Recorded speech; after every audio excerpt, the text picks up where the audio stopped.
Ya, Kak Vindes, nih udah dari mana-mana nih yang teman-teman kita ada yang dari Bali, Jayapura, ujung-ujung tuh Kak Vindes. Dari Kalimantan, dari Sumatera ada tuh. Mari, udah pada nggak sabar, kita panggil Kak Vindes ya. Silakan Kak Vindes. Oke, terima kasih Kak Nina dan juga Bu Ria untuk doanya. Shalom Ibu Bapak dan teman-teman semua. Apa kabar? Sehat ya? Banyak Yes. sekali dari teman-teman Jakarta. Lalu juga ada teman saya Friska dari Padang. Ada yang dari Pamulang, Paroki Santo Barnabas. Ada yang dari Rawamangun. Ya, bahkan ada yang dari Jayapura, Cieni Dan dengan Bali. setianya. Kemudian ada dari Sentani juga ya. Wah, luar biasa. Kita akan masuk Ibu Bapak dan teman-teman. Tema malam hari ini sangat menarik dan jarang sekali dibahas, yaitu mengenai kebangkitan badan. Saya akan share PowerPoint-nya nanti di bagian akhir. Nanti Kak Nina bisa bantu, tapi memang apa yang menjadi materi malam hari ini hanya untuk Ibu Bapak dan teman-teman yang hadir di dalam ruang Zoom malam hari ini. Baik, kita mulai ya, Ibu Bapak dan teman-teman ya, mengenai kebangkitan badan. Saya akan menjelaskan dari tradisi Alkitabiah dan juga tentunya ajaran Gereja Katolik.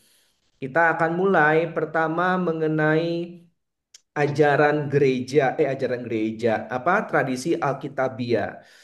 Ibu Bapak, jadi kalau kita tentu ingat dan kita pelajari kembali, bangsa Israel itu kan pernah mengalami pembuangan di Babel, yaitu kurang lebih tahun 587 sebelum Masehi.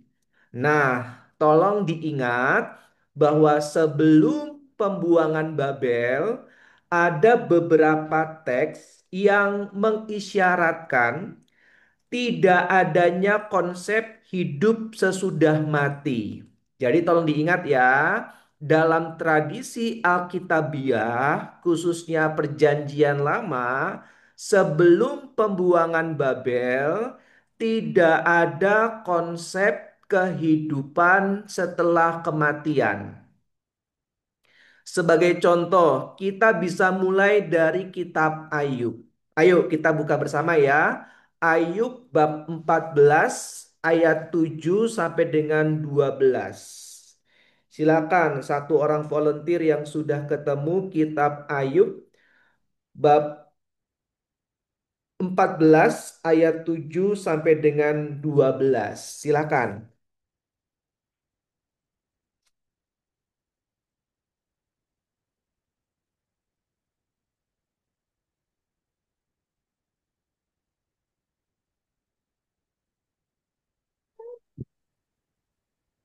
Karena bagi pohon masih ada harapan.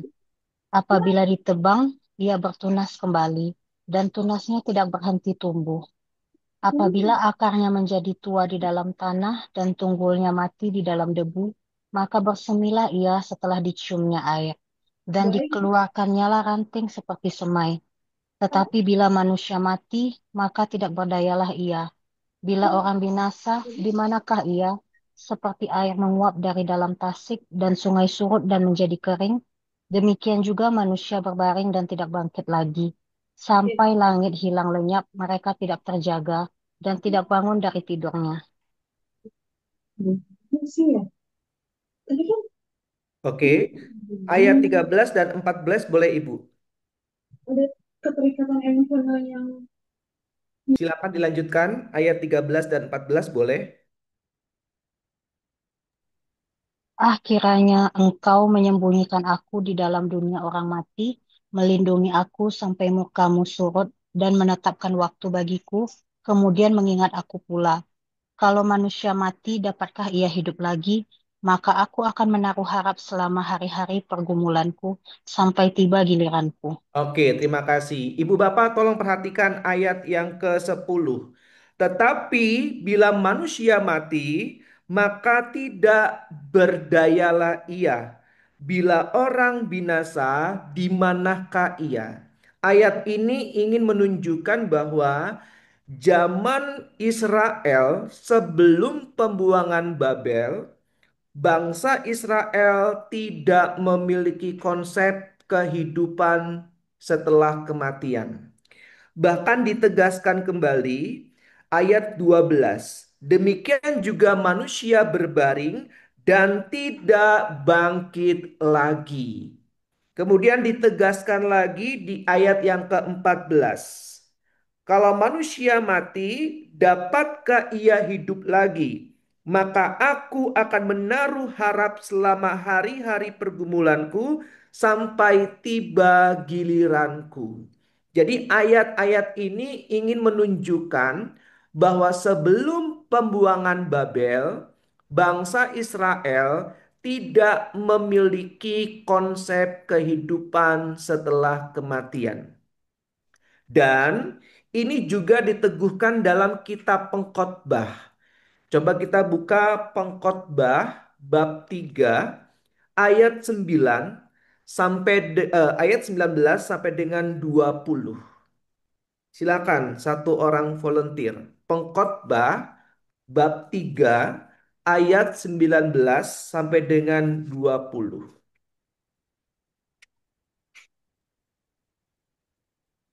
Karena nasib manusia adalah sama dengan nasib binatang. Nasib yang sama menimpa mereka.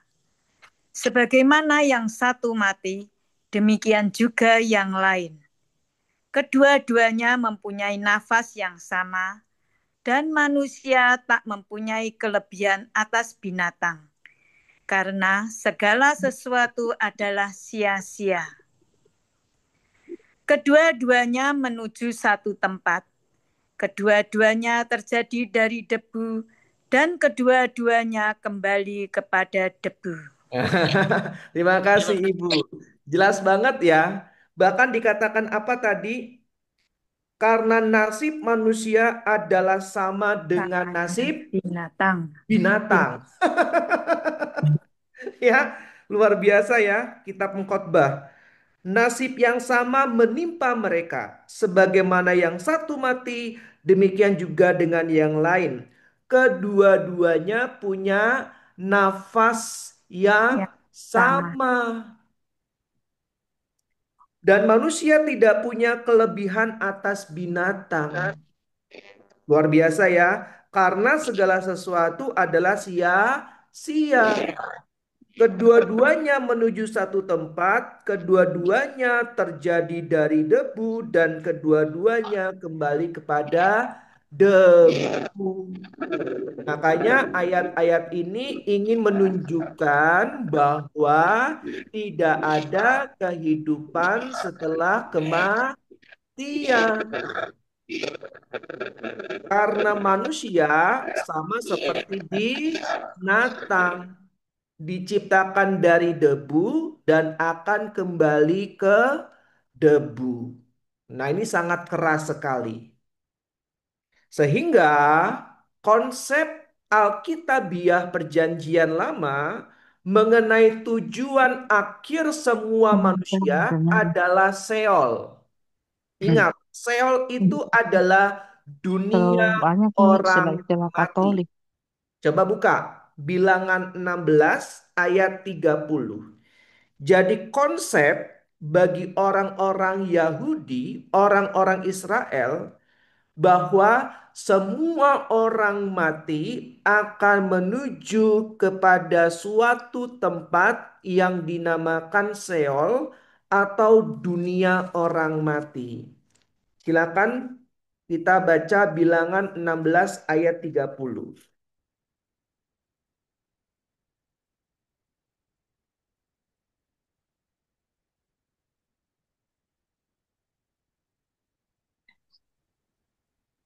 Silakan.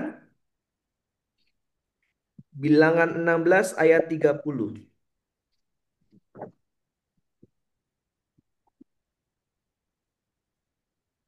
Satu orang volunteer? Tetapi Tetapi, Ya. tetapi jika Tuhan akan menjadikan sesuatu yang belum pernah terjadi dan tanah mengangakkan mulutnya dan menelan mereka beserta segala kepunyaan mereka, sehingga mereka hidup-hidup turun ke dunia orang mati, maka kamu akan tahu eh, bahwa apa nih? Bahwa Orang-orang ini orang-orang ini telah menista menista Tuhan. Tuhan. Oke, terima kasih. Jadi dikatakan mereka hidup-hidup turun ke dunia orang mati yang disebut dengan Sheol. Ya, ini ada pertanyaan dari Bu Olive ya. Sheol dengan Hades apakah sama? Sama, Ibu. Kalau Hades itu bahasa Yunaninya. Kalau Sheol adalah bahasa Ibraninya. Hades itu nama dewa orang Yunani. Ya. Nah, maka dikatakan bahwa tadi kita baca bersama-sama dalam Bilangan 16 ayat 30, jika Tuhan menjadikan sesuatu yang belum pernah terjadi dan tanah mengangkat mulutnya dan menelan mereka beserta segala kepunyaan mereka sehingga mereka hidup turun ke dunia orang mati. Nah, ini yang disebut dengan Sheol atau Hades dalam bahasa Yunani. Ya, keadaan di Seol itu tidak ada yang disebut dengan tanda-tanda kehidupan setelah kematian. Jadi orang yang sudah mengalami kematian, mereka akan masuk ke dalam Seol. Dan di sana juga tidak ada kehidupan.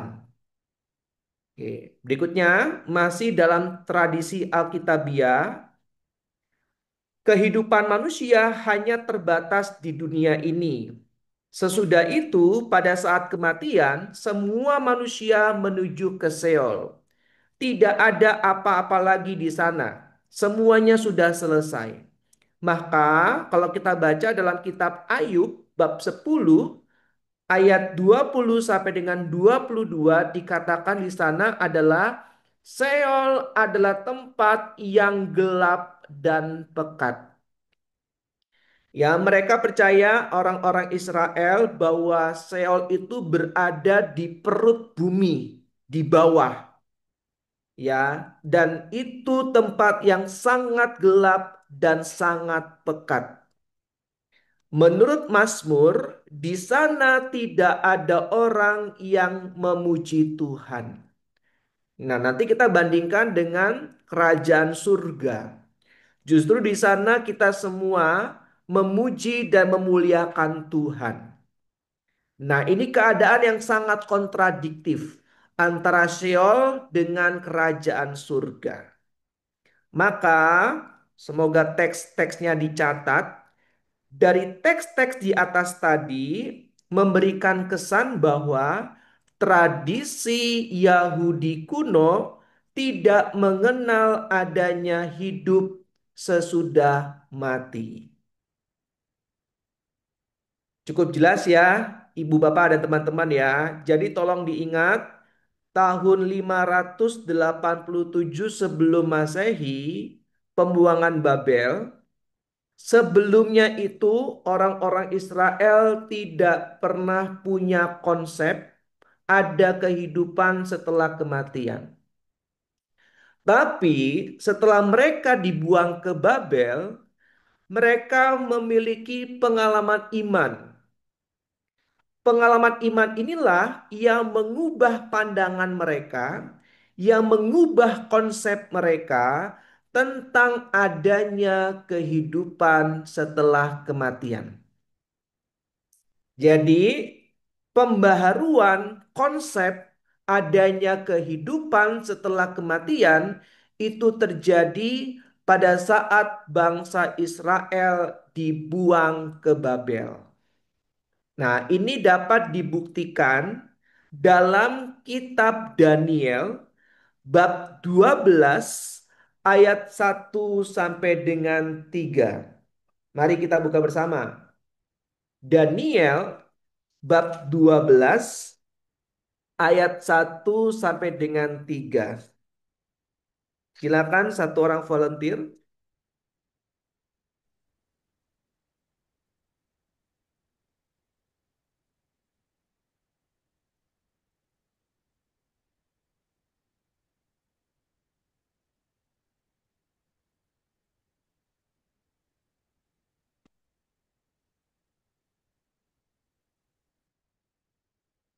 Silakan.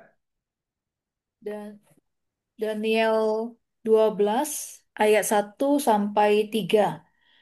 Pada waktu itu juga akan muncul Mikhael, pemimpin besar yang akan mendampingi anak-anak bangsamu. Akan ada waktu kesesakan yang besar, sesuatu yang belum pernah terjadi sejak ada bangsa-bangsa sampai pada waktu itu. Tetapi pada waktu itu bangsamu, setiap orang yang didapati namanya tertulis dalam kitab itu, akan terluput. Banyak dari antara orang-orang yang telah tidur di dalam debu tanah akan bangun. Sebagian untuk mendapat hidup yang kekal, sebagian lagi untuk mengalami kehinaan dan kengerian yang kekal. Orang-orang bijaksana akan bercahaya seperti cahaya cakrawala, dan orang-orang yang telah menuntun banyak orang kepada kebenaran seperti bintang-bintang untuk selama-lamanya. Nah, terima kasih Kak. Jelas ya, Ibu Bapak dan teman-teman ya. Kenapa? Karena kitab Daniel itu ditulis abad kedua sebelum Masehi. Jadi 300 tahun setelah pembuangan Babel. 300 sampai 400 tahun. Kitab Daniel baru ditulis.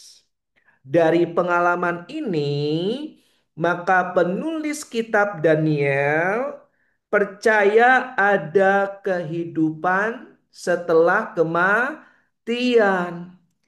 Ini yang disebut dengan pandangan eskatologis mengenai akhir zaman, di mana nanti kita akan dibangkitkan tidak hanya jiwanya, tapi juga dengan tubuh kebangkitan. Nah, inilah ayat yang menjadi salah satu landasan ajaran gereja mengenai kebangkitan badan. Semoga cukup jelas ya, Ibu Bapak dan teman-teman ya, terutama di ayat yang kedua. Dan banyak dari antara orang-orang yang telah tidur di dalam debu tanah akan bangun. Sebagian untuk mendapat hidup yang kekal, yaitu kerajaan surga. Sebagian untuk mengalami kehinaan dan kengerian yang kekal, yaitu neraka. Neraka. Jadi dari sini kita bisa melihat sudah ada pandangan yang baru dari tradisi Alkitabiah Perjanjian Lama setelah pembuangan Babel. Karena kitab Daniel ditulis 300 sampai 400 setelah pembuangan Babel. Ya, jadi ingat inilah yang membedakannya.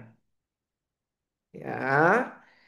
Nah, sekarang kita buka Yesaya 26 ayat 19. Saya tulis di kolom chat. Silakan satu orang eh, bacakan yang sudah ketemu.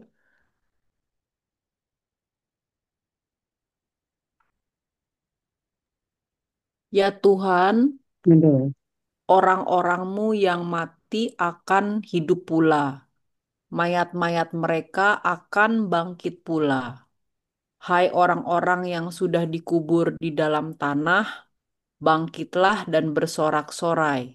Sebab embun Tuhan ialah embun terang, dan bumi akan melahirkan arwah kembali. Oke. Jadi di situ dikatakan apa? Tadi akan orang-orangmu akan apa tadi? Hidup Dibangkitkan. pula. Nah, saya tulis di kolom chat Ibu Bapak. Yesaya itu dibagi menjadi 3 penulis. Jadi tidak semua kitab Yesaya itu ditulis oleh Nabi Yesaya. Ya, tolong diingat. Yang pertama disebut dengan Proto Yesaya. Proto Yesaya itu dipercaya ditulis oleh Nabi Yesaya. sebelum pembuangan Babel. Nah, itu ada di dalam bab 1 sampai dengan bab 39. Kemudian bagian kedua disebut dengan Deutero Yesaya. Deutero Yesaya ini adalah seorang nabi. Pada saat itu dia sedang berada di pembuangan Babel. Namanya tidak diketahui siapa nama nabi ini. Tapi akhirnya ditulis Nabi Deutero Yesaya. Lalu yang ketiga ditulis setelah pembuangan Babel yang disebut dengan Nabi Tirto Yesaya. Pembuangan Babel itu bab 40 sampai dengan 55. Tadi yang disebut dengan Deutero Yesaya. Sedangkan setelah pembuangan Babel itu bab 56 sampai dengan 66. Berarti kalau ibu bapak tadi memperhatikan dengan teliti, kalau Yesaya 26 itu masuknya di mana? Proto, Diotero, atau Tirto? Proto. Betul. Proto ya. Berarti yang Yesaya 26 dipercaya penulisnya adalah Nabi Yesaya sendiri. Yang kedua, tadi saya katakan Proto Yesaya ditulisnya kapan? Hmm. Sebelum pembuangan. Nah, sebelum pembuangan Babel. Padahal di awal tadi saya bilang apa? Sebelum pembuangan Babel, bangsa Israel tidak pernah memiliki konsep kehidupan setelah Kematian. Ya, kematian. Tapi barusan kita mendengar dalam Yesaya 26 ayat 19 yang merupakan kitab Proto Yesaya, malah dikatakan orang-orangmu yang mati akan hidup pula. Mayat-mayat mereka akan bangkit pula. Nah, penjelasannya Ibu Bapak, Yesaya 26 ayat 19 ini ingin menerangkan kebangkitan secara metaforsis atau metafora, merujuk pada kebangkitan bangsa Israel, bukan kebangkitan individu. Cukup jelas ya. Jadi Yesaya 26 ayat 19 ini bukan kebangkitan badan individu. Tetapi ini adalah gaya bahasa metafora, yaitu kebangkitan bangsa Israel. Cukup jelas ya, Ibu Bapak dan teman-teman ya. Karena memang konsep kehidupan setelah kematian itu baru ada setelah pembuangan Babel. Oke, saya lanjutkan ya. Sekarang kita akan masuk lebih dalam. Menurut pendapat banyak ahli tafsir, kitab Daniel itu ditulis dalam konteks penganiayaan Raja Antiochus Epiphanes yang keempat, di mana banyak orang menderita bukan karena meninggalkan hukum Tuhan, melainkan justru karena mau tetap setia kepada hukumnya. Nah, inilah yang disebut dengan refleksi teologis. Makanya kemampuan manusia untuk memahami Tuhan itu selalu berkembang. Refleksi teologis itu semakin hari, setiap bulan, setiap tahun itu selalu berkembang. Makanya gereja melalui magisterium ada yang disebut dengan ensiklik yang ditulis oleh paus atau magisterium biasa yang ditulis oleh Bapak Uskup dalam surat gembala. Cukup jelas ya Ibu Bapak dan teman-teman ya, karena merupakan refleksi teologis. yang selalu berkembang. Maka dari dasar ini, yaitu penderitaan orang-orang setia, kok bisa mereka yang setia justru menderita? Maka dari sini muncullah konsep bahwa ada kehidupan setelah kematian.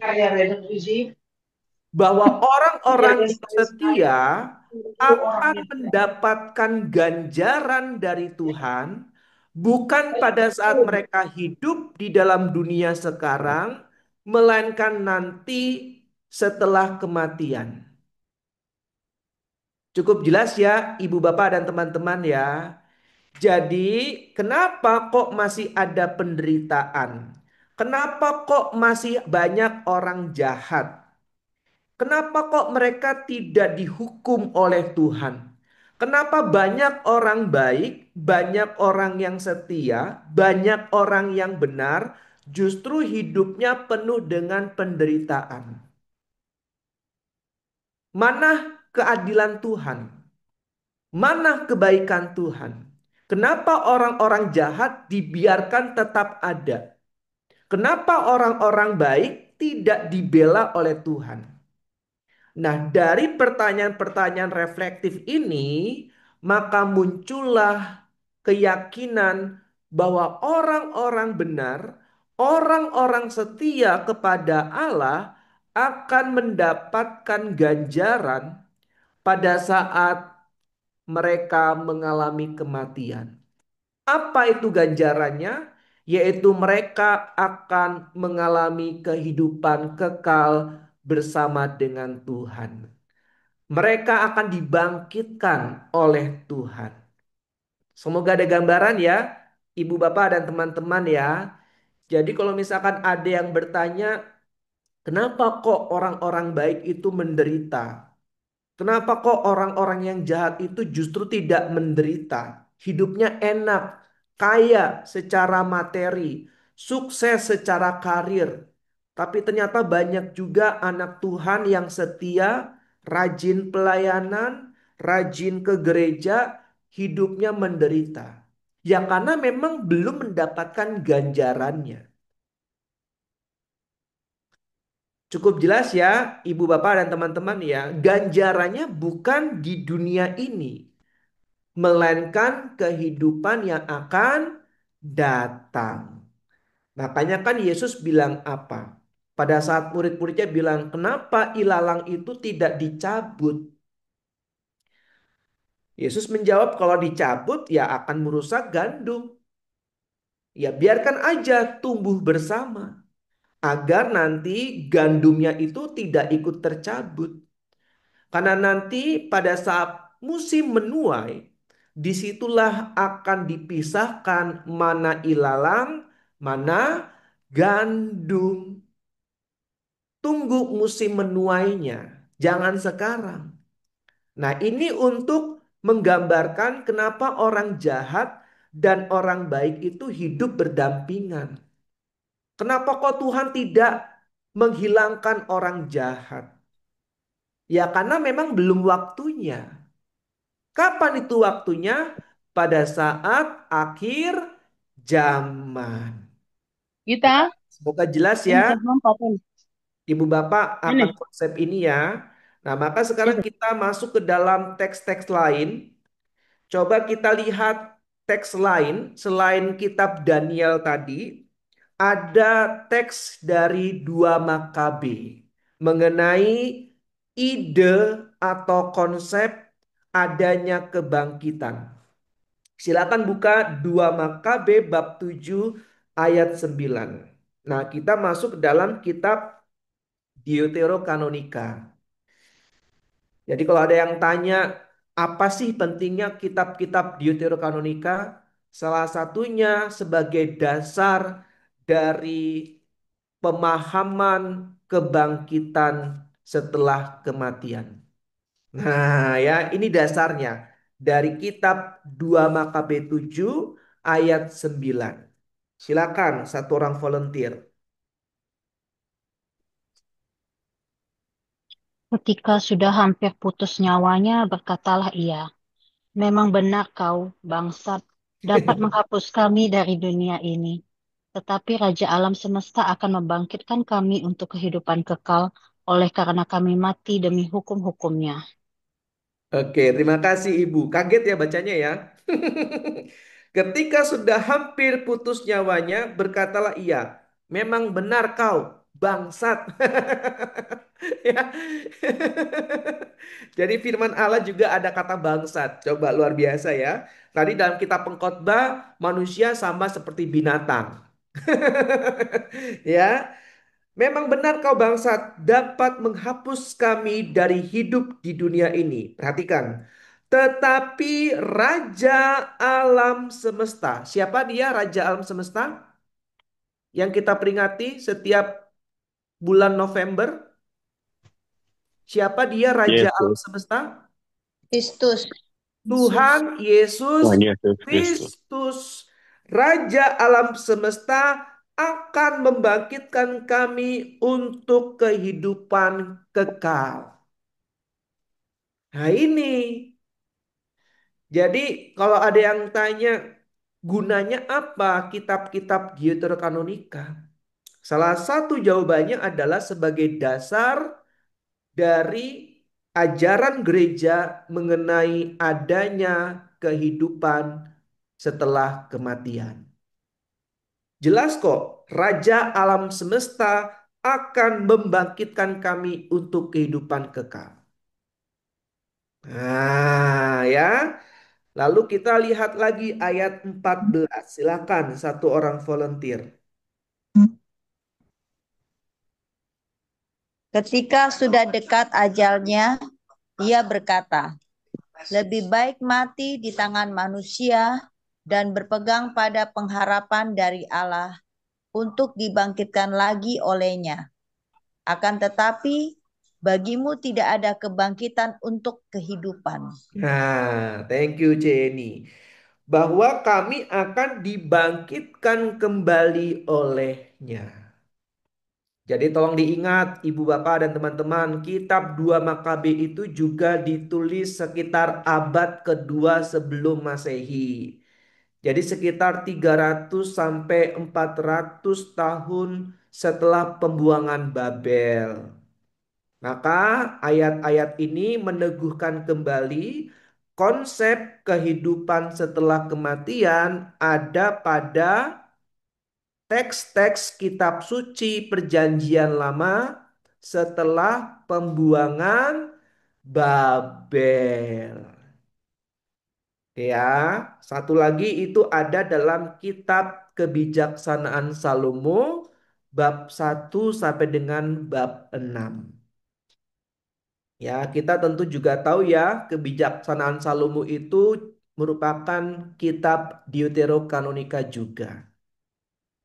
Nah, jadi inilah pentingnya kita memiliki kitab-kitab Deuterokanonika sebagai dasar ajaran dari kebangkitan badan. Oke. Berikutnya ya.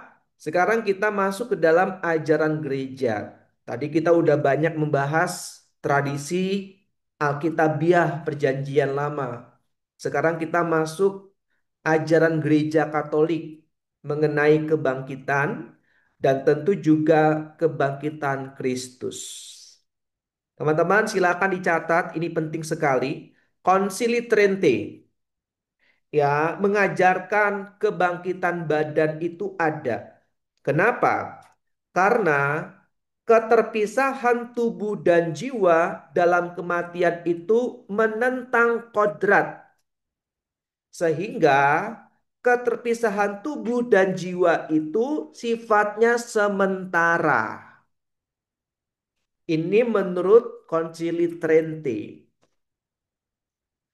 Kebangkitan badan berkaitan dengan jiwa yang kekal. Dan ini dikatakan oleh Yesus sendiri kepada kaum Saduki. Karena kaum Saduki tidak percaya adanya kebangkitan badan. Yuk sekarang kita masuk ke dalam perjanjian baru. Silakan salah satu volunteer Yang sudah ketemu Matius bab 22 ayat 29 dan 30. Yesus menjawab mereka, "Kamu sesat, sebab kamu tidak mengerti kitab suci maupun kuasa Allah. Sebab pada waktu kebangkitan mereka tidak kawin dan tidak dikawinkan, tetapi menjadi seperti malaikat di surga." Terima kasih Kak Nina. Jelas ya, Yesus mengatakan, kamu sesat. Sebab kamu tidak mengerti kitab suci. Yang tadi kita bahas itu loh. Kitab Daniel, kitab 2 Makabe, dan kebijaksanaan Salomo, bab 1 sampai dengan bab 6. Karena di zaman Yesus, perjanjian lama yang digunakan itu versi Septuaginta. Ya, versi bahasa Yunani. Jadi ada Deuterokanonikanya.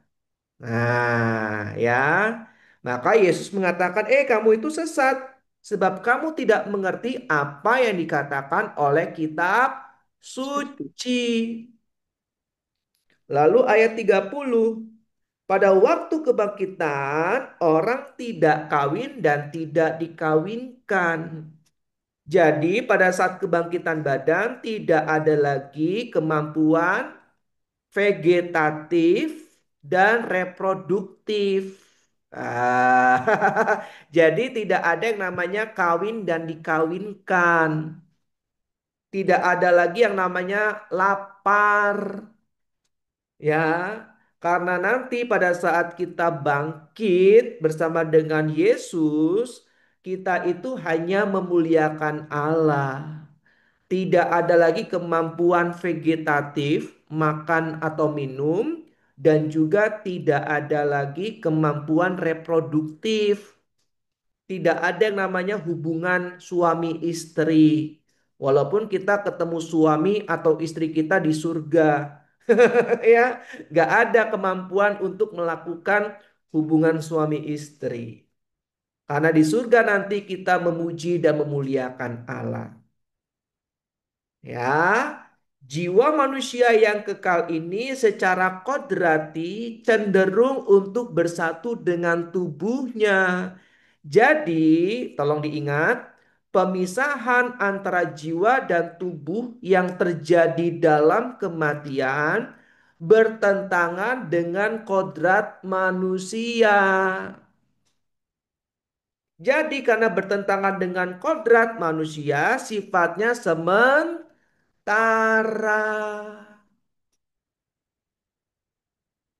Jika kodrat jiwa adalah kekal dan tubuh hancur dalam kematian, maka layaklah jika tubuh yang hancur ini kemudian akan dibangkitkan,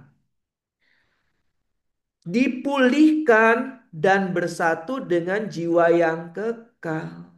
Maka nanti tubuh yang kita gunakan yaitu tubuh kebangkitan. Bukan tubuh kita seperti hidup di dunia, beda. Ya, nanti saya akan jelaskan. Menurut Thomas Aquinas, 4 ciri tubuh kebangkitan itu seperti apa. Ya, oke lanjut dulu. Ini dia. Silakan dicatat. Tubuh orang-orang benar akan diubah seperti tubuh Kristus yang bangkit. Coba buka 1 Korintus 15 ayat 42 sampai dengan 44. Silakan satu orang volunteer.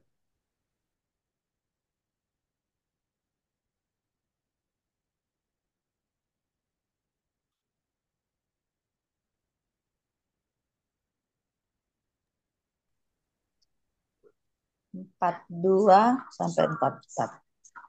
Demikianlah pula halnya dengan kebangkitan orang mati. Tubuh yang ditaburkan dalam kebinasaan dibangkitkan dalam ketidakbinasaan. Yang ditaburkan dalam kehinaan dibangkitkan dalam kemuliaan. Yang ditaburkan dalam kelemahan dibangkitkan dalam kekuatan. Yang ditaburkan adalah tubuh alami, yang dibangkitkan adalah tubuh rohani. Jika ada tubuh alami, ada pula tubuh rohani. Terima kasih Ceni. Jelas ya Ibu Bapak dan teman-teman ya. Jadi ini penting mengenai pemahaman kita akan ajaran gereja. Jadi ada dasar biblisnya yaitu 1 Korintus 15 ayat 42 sampai dengan 44 tadi. Kalau ada tubuh alamiah seperti yang kita gunakan sekarang, berarti juga ada tubuh rohania. Tubuh kita yang ditabur dalam kebinasaan akan dibangkitkan dalam ketidakbinasaan. Yang ditabur dalam kehinaan akan dibangkitkan dalam kemuliaan. Yang ditabur dalam kelemahan akan dibangkitkan dalam kekuatan. Inilah tubuh kebangkitan. Sama seperti tubuh Kristus yang bangkit. Oke. Sekarang coba baca ayat 53-nya. Silakan satu orang volunteer. Karena yang dapat binasa ini harus mengenakan yang tidak dapat binasa. Dan yang dapat mati ini harus mengenakan yang tidak dapat mati. Nah, harus loh. Jadi nanti pada saat kebangkitan badan, tubuh yang mati itu akan dibangkitkan, tapi dengan tubuh yang tidak dapat mati. Tubuh yang sudah binasa itu akan dibangkitkan, tapi dengan tubuh yang tidak binasa. Jelas ya, ibu bapak dan teman-teman ya. Oke, sekarang kita masuk ke dalam ajaran Thomas Aquinas. Thomas Aquinas mengajarkan ada 4 ciri tubuh kebangkitan. Yang pertama, tidak dapat menderita. Incapability of suffering. Artinya tidak dapat mengalami sakit ataupun mati. Coba buka, dasarnya ada dalam Wahyu bab 21 ayat 4. Makanya kalau setiap kali ada keluarga yang meninggal, papa udah nggak sakit lagi. Ya, karena memang ya tubuh kebangkitan itu tidak akan pernah mengalami sakit ataupun mati. Silakan satu orang volunteer. Ia akan menghapus segala air mata dari mata mereka, dan maut tidak akan ada lagi. Tidak akan ada lagi perkabungan, atau ratap tangis, atau duka cita, sebab segala sesuatu yang lama itu telah berlalu. Ya, terima kasih Bu Ria. Dan maut tidak akan ada lagi. Maut itulah yang mendatangkan penderitaan. Maka orang-orang yang sudah dibangkitkan bersama dengan Kristus tidak akan pernah mengalami sakit atau penderitaan lagi. Oke, sekarang ciri yang kedua disebut dengan istilah subtilitas, yaitu sebuah kodrat yang rohani. Tadi yang kita baca ya dalam 1 Korintus 15 ayat 42 sampai dengan 44 kan, ada tubuh alamiah, ada tubuh rohania. Nah, kodrat rohani atau spiritual ini disebut dengan subtilitas. Tubuh spiritual ini adalah tubuh kebangkitan Kristus. Ya, tapi dengan tubuh kebangkitan Kristus itu, Yesus dapat keluar dari kubur yang tertutup rapat dan yang menembus pintu yang terkunci pada saat para murid sedang berdoa di ruang atas, di upper room. Betul ya? Masih ingat ya? Bagaimana Yesus masuk padahal pintu dan jendela terkunci. Itulah yang disebut dengan tubuh subtilitas. Ya, bisa menembus benda-benda padat, termasuk Yesus yang bangkit dari kubur dan juga Yesus yang mampu dengan tubuh kebangkitannya menembus pintu yang terkunci. Silakan nanti dibaca Yohanes bab 20 ayat 19 dan 26. Tapi tubuh rohani atau subtilitas ini dapat diraba karena mempunyai daging dan tulang. Bukan tuyul, bukan gundurwo, bukan kuntilanak yang nggak bisa diraba ya. Tapi tubuh kebangkitan itu bisa diraba karena memiliki daging dan tulang. Saat Yesus menunjukkan lukanya kepada Thomas, "Ayo Thomas, cucukkanlah jarimu di lambungku dan percayalah, jangan tidak percaya lagi." Artinya apa? Tubuh kebangkitan Yesus dapat disentuh, dapat diraba.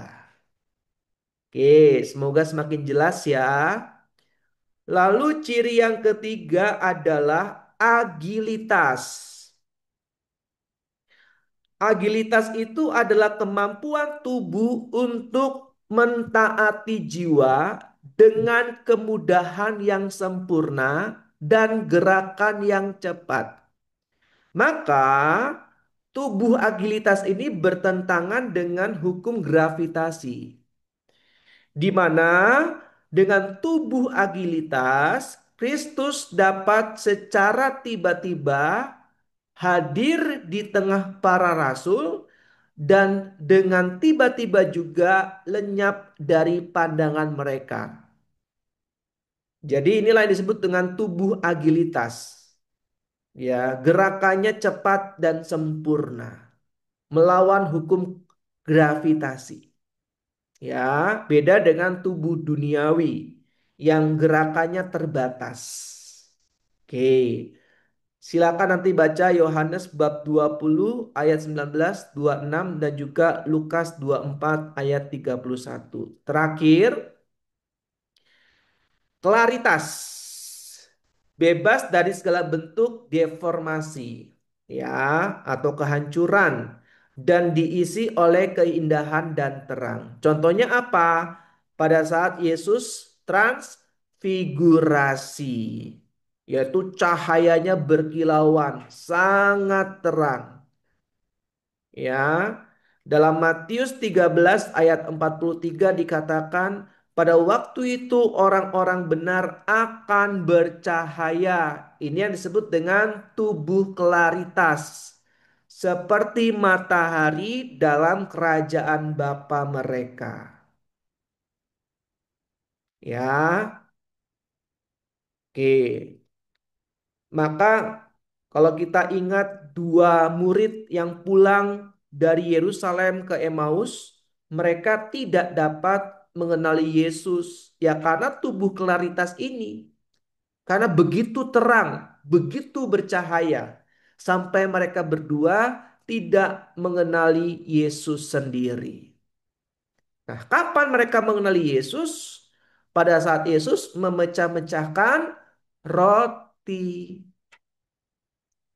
Ya, jadi ini penting untuk kita pahami bersama-sama. Oke, berikutnya ya. Sekarang kita masuk ke dalam kebangkitan Kristus. Ibu bapak, Rasul Paulus mengatakan jika Kristus tidak bangkit, maka sia-sialah pengharapan kita. Ya, kenapa? Karena kebangkitan Kristus adalah penyebab dan dasar bagi kebangkitan kita. Kalau Yesus tidak bangkit, maka tidak mungkin ada kebangkitan orang mati. Inilah dasar pengharapan orang Kristen. yaitu Yesus yang bangkit. Makanya Paskah itu kita merayakan sebagai puncak liturgi yang paling agung dari segala liturgi gereja. Itu Paskah. Ini yang banyak sekali orang keliru. Banyak yang berpikir bahwa Natal itu liturgi yang paling agung. Tapi bukan, melainkan Paskah. Yaitu liturgi yang paling agung, yang paling luhur. Karena di sana kita merayakan Yesus yang bangkit. Dan dari Yesus yang bangkit, kita memiliki pengharapan bahwa kelak kita juga akan dibangkitkan olehnya. Oke. Semua orang yang wafat akan bangkit. Namun hanya mereka yang setia beriman kepada Kristus akan mengambil bagian dalam kemuliaannya. Jadi orang yang jahat itu pun tubuhnya akan dibangkitkan. Tetapi tidak mengalami transfigurasi. Seperti yang 4 ciri tubuh kebangkitan tadi.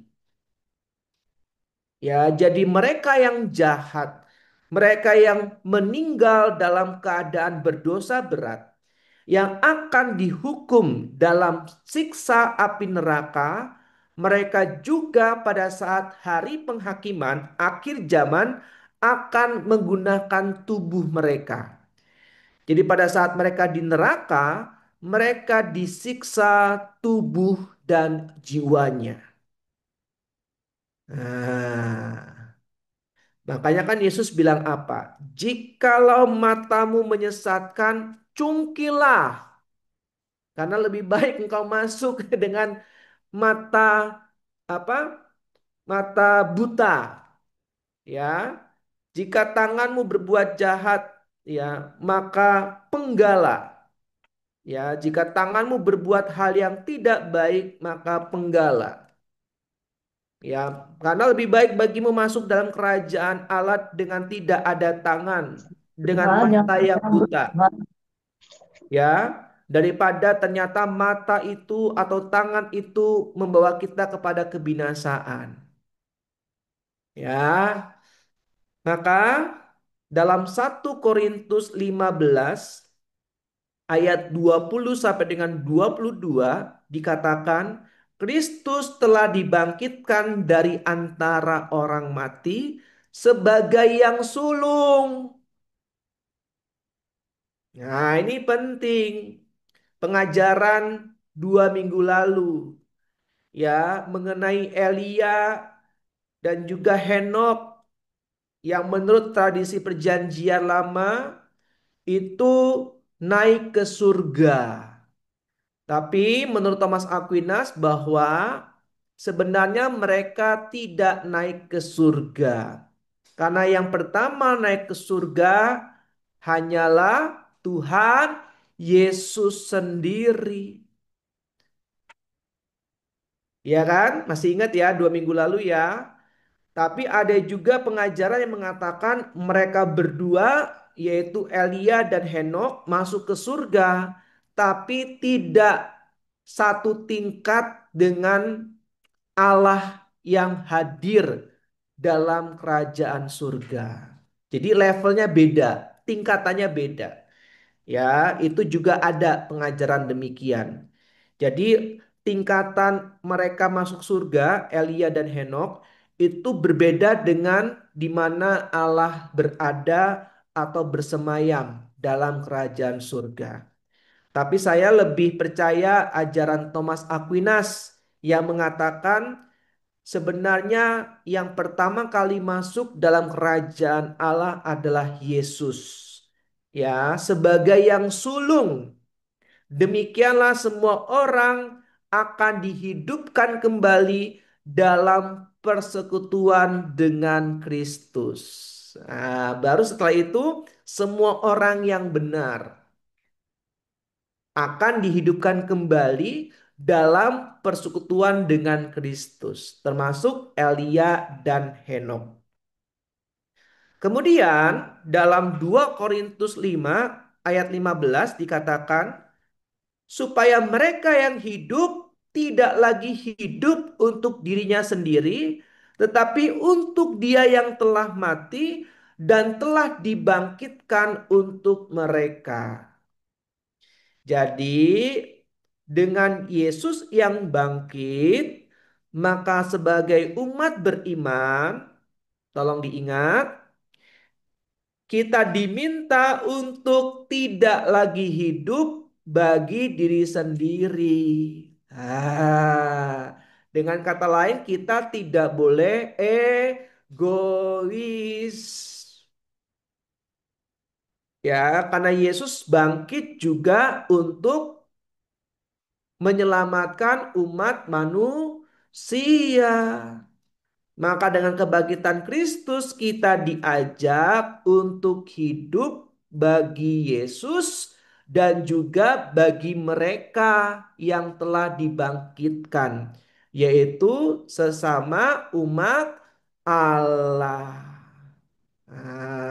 Ya, silakan nanti baca 2 Korintus 5 ayat 15. Terakhir 2 Korintus 4 ayat 14. Ia yang telah membangkitkan Tuhan Yesus akan membangkitkan kami juga bersama dengan Yesus. Ya, itu ada dalam 2 Korintus 4 ayat 14. Oke ya. Jadi kita akan bangkit bersama dengan Tuhan Yesus. Oke. Sekarang bagian terakhir, ini tambahan dari saya karena jarang dibahas. Kenapa dalam syahadat dikatakan bahwa Kristus itu duduk di sebelah kanan Allah Bapa? Ada 3 arti, silakan dicatat. Yang pertama, dengan syahadat duduk di sebelah kanan Allah Bapa ingin menjelaskan kepada kita semua bahwa Yesus itu setara dengan Allah Bapa. Makanya duduk di sebelah kanan, setara.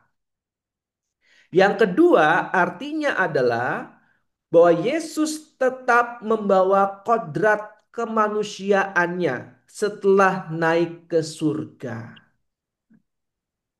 Ya, Yesus naik ke surga itu juga dengan kodrat kemanusiaannya.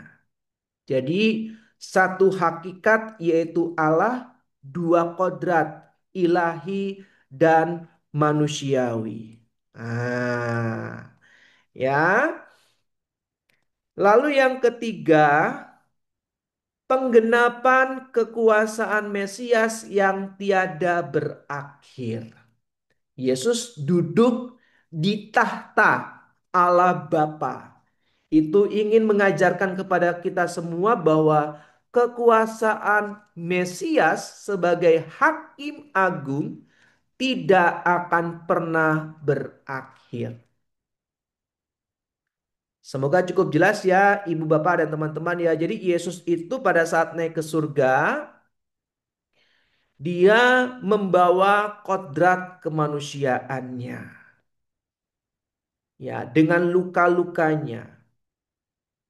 Maka nanti pada saat akhir zaman, Beato Fulton Sheen bilang, kalau nanti pada saat akhir zaman, engkau melihat 2 Yesus, ada 2 nih.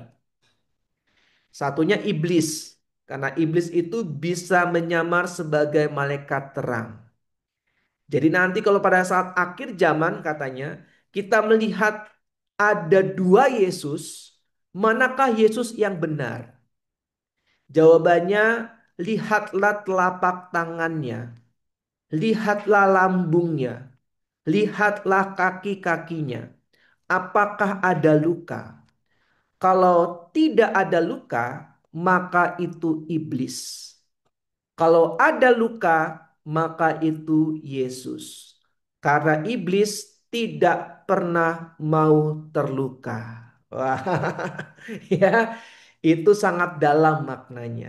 Ya, Beato Fultonsin mengajarkan bahwa suatu saat nanti pada saat akhir zaman kita melihat Yesus yang terluka di dalam kemuliaannya duduk di sebelah kanan Allah Bapa.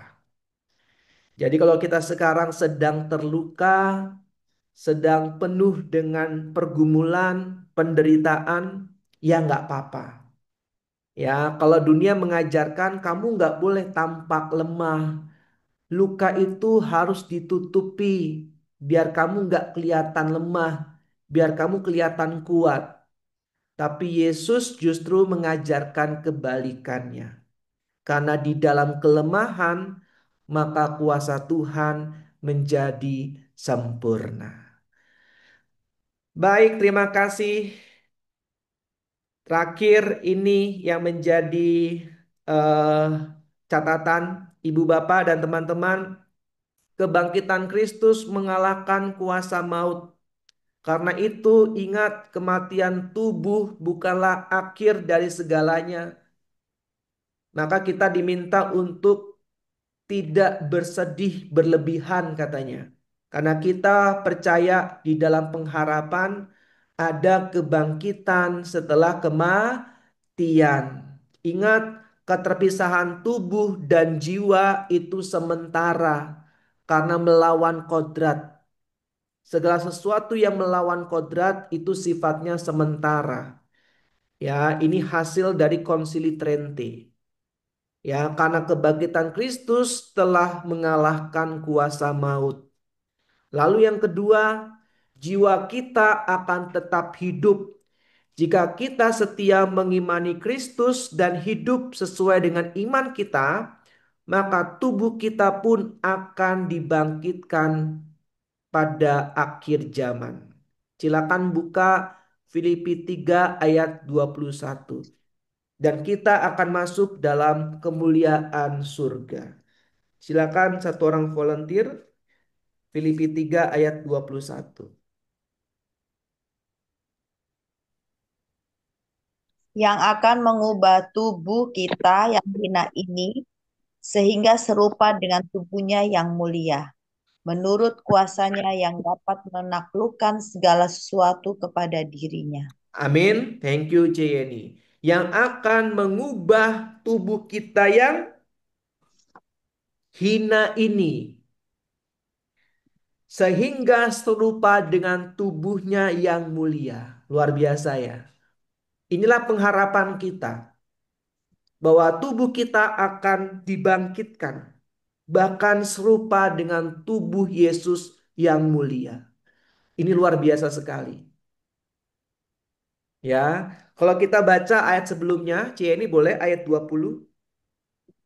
Sebab kewargaan kita terdapat di dalam surga, dan dari situ juga kita menantikan Tuhan Yesus Kristus sebagai Juru Selamat. Amin. Jadi kita warga negara kerajaan surga. Ya, Luar jadi kita biasa. warga kerajaan surga. Ya, kita menantikan Yesus sang juru selamat kita. Bahwa suatu saat kita akan dibangkitkan ya bersama dengan Tuhan Yesus dalam tubuhnya, serupa dengan tubuhnya yang mulia. Dan ini adalah pengharapan kita yang sejati. Ya, maka bersyukurlah kita boleh berada di dalam gereja Katolik dan kita benar-benar mengimani bahwa Yesus telah bangkit dan suatu saat kita juga akan dibangkitkan serupa dengan tubuhnya yang mulia. Terima Amin. kasih. Tuhan Yesus memberkati. Amin. Terima kasih Kak Vindes. Terima kasih. Yuk mari teman-teman, sempat 63 partisipan. Kita beri tanda emotion reaksi untuk Kak Vindes.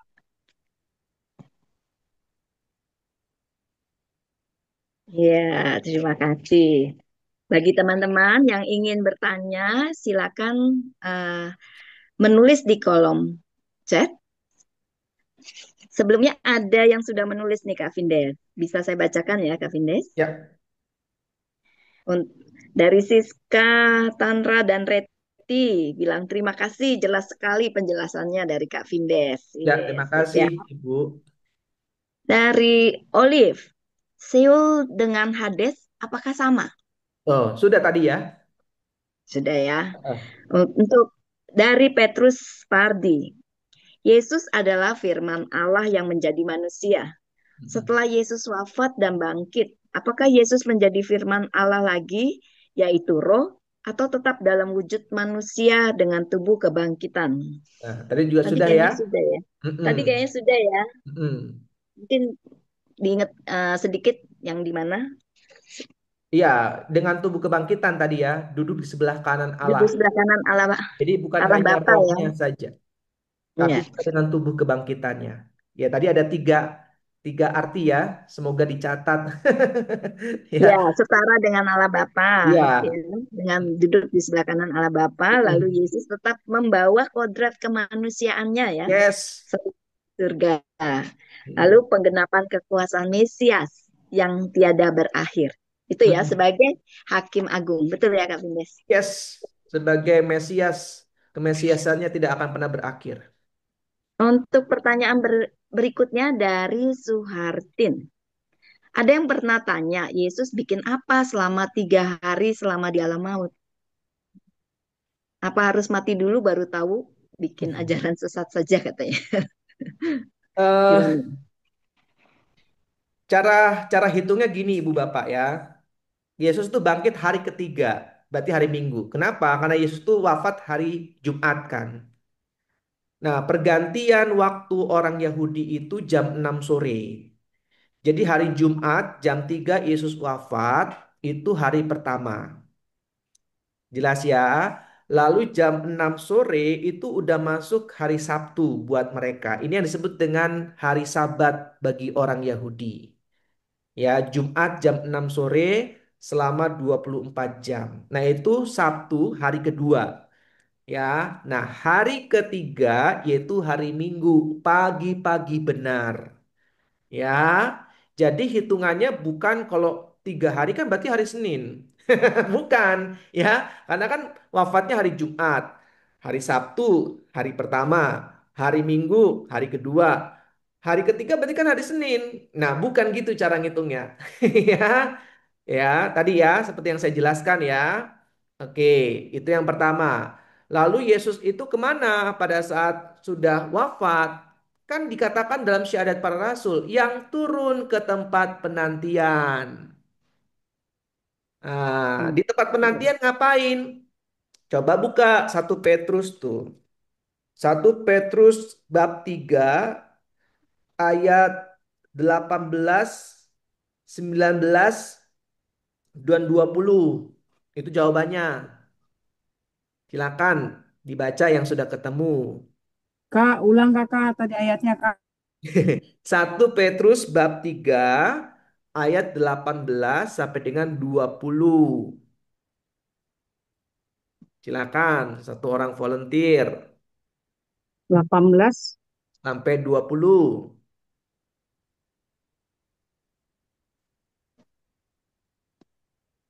Sebab kamu ya kak ya.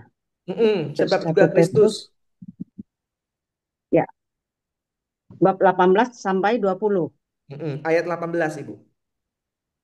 Sebab kamu tahu bahwa Yang kamu telah ditebus dari cara hidupmu yang sia-sia Oh, bukan Ibu, yang kamu maaf. bukan. 1 Petrus 3 ayat 18 sampai dengan 20.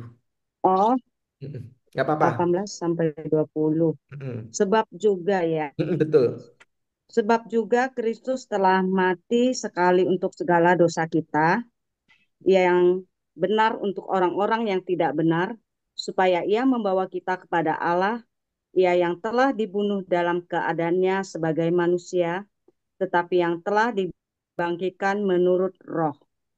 Dan di dalam roh itu juga ia pergi memberitakan Injil kepada roh-roh yang di dalam penjara, Mm-mm. yaitu kepada roh-roh mereka yang dahulu pada waktu Nuh tidak taat kepada Allah, ketika Allah tetap menanti dengan sabar waktu Nuh sedang mempersiapkan bahteranya, di mana hanya sedikit, yaitu 8 orang yang diselamatkan oleh air bah itu. Oke. Lanjut ya, Kak.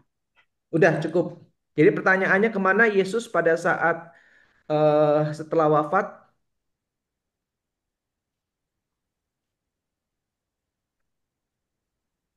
Tadi jawabannya ada di ayat 19 tuh. Mengunjungi roh-roh Yang di mana roh-roh itu? Di dalam di dalam Penjara. penjara. penjara. Yaitu siapa? Ayat 20. Pada Ya, dahulu, pada waktu Nuh tidak taat kepada Allah. Yes, berarti Yesus itu masuk ke Seol atau Hades, dunia orang mati untuk mewartakan Injil. Kepada orang-orang benar, orang-orang saleh sebelum kedatangannya ke dunia, yaitu Musa, kemudian Nuh, termasuk juga Abraham, termasuk juga Raja Daud. Mereka semua berada di Seol. Yang tadi saya jelaskan di bagian awal kan, dalam kitab Bilangan tadi, termasuk juga Ayub, termasuk juga Nabi Yesaya, Nabi Yeremia, Nabi Yeskiel. Mereka semua belum berada di surga. Mereka semua ada di Seol atau dunia orang mati. Maka Yesus turun ke bawah ke tempat penantian.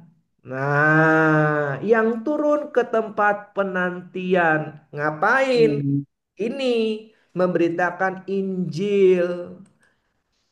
Sehingga nanti pada saat hari ke-40 setelah kebangkitannya, Yesus naik ke surga bersama dengan orang-orang benar ini. Karena mereka sudah mendapatkan kabar sukacita, yaitu Injil Kristus. Dan juga bersama dengan penjahat di sebelah kanan.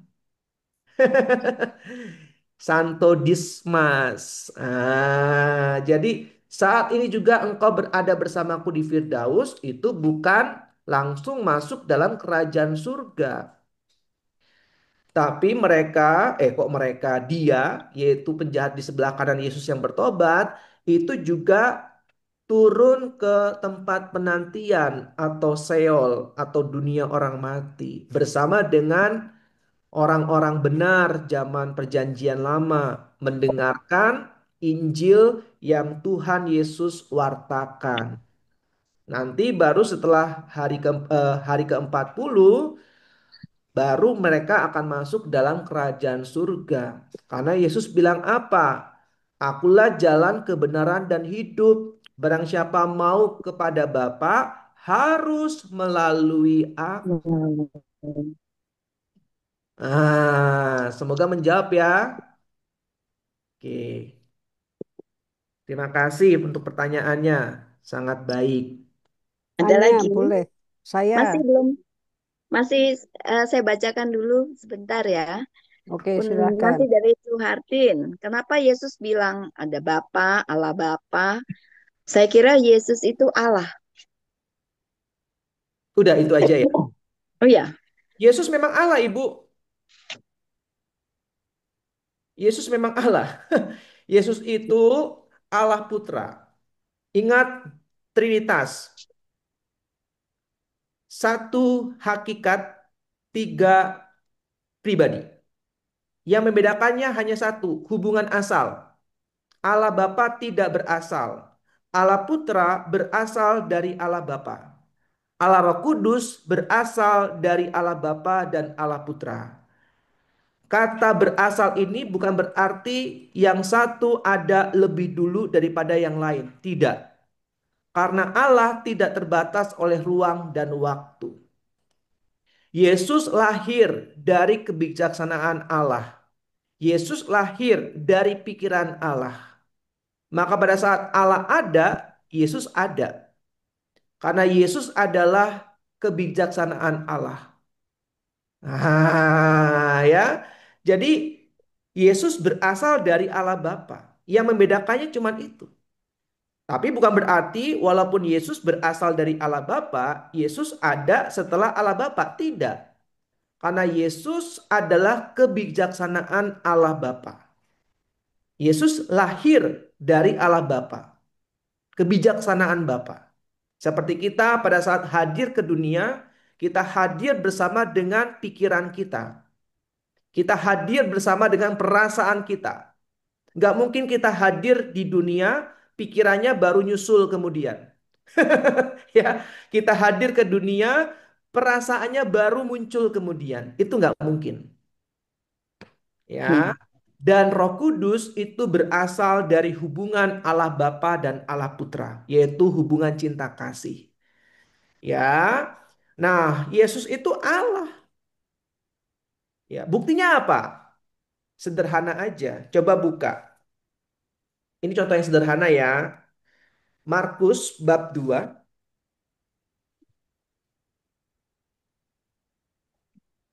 ayat 5 sampai dengan 12. Ini sederhana banget nih.